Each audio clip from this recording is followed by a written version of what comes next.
Tiniyak ng Manila Economic and Cultural Office na nakalatag na ang plano para sa mga OFW sa Taiwan sakaling magka-emergency sa gitna ng banta ng pananakop umano ng China sa Taiwan. May unang balita si Rafi Tima.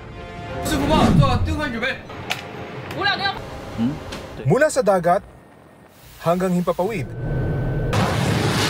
nagpakita ng kanilang puwersa ang China. Nagtapos ang iba't ibang military exercises na ikinasaan nila bilang babala sa mga nagsusulong ng Taiwan independence o pagsasarili ng Taiwan. Ang Manila Economic and Cultural Office na nangangalaga sa mga Pilipino sa Taiwan tiniyak na walang dapat ika-alarma. Kasado na rin daw ang contingency plan para sa mahigit 100 at 60,000 Pilipino roon kung magka-emergency. We have been meeting to discuss the contingency plans. We also would like to assure our OFWs and OFW families of the safety of their loved ones in Taiwan. Handa naman ng Philippine government under the Marcos administration na tulungan sila. Name of master and nationality, over. Kinumpirma naman ng National Security Council na nakalabas na sa katubigan ng Pilipinas ang Chinese research vessel na Songhang. Your intention and export of coal, over.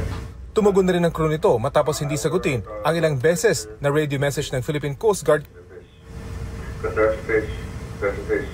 What is quite unusual, no, sa response ng isang Chinese research vessel, ang sabi nila is that they're going to Indian Ocean to catch fish. Wala naman tayong namataan na nagbaba sila ng gamit whatsoever that we can say na nagkakandak sila ng MSR.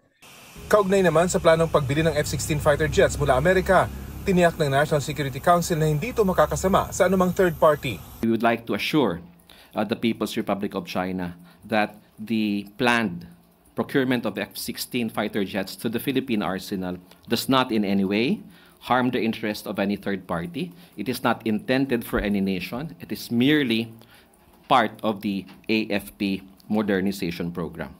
Ito ang unang balita. Rafi Tima para sa GMA Integrated News. Kapuso, huwag magpapahuli sa latest news and updates. Mag-iuna ka sa balita at mag-subscribe sa YouTube channel ng GMA Integrated News.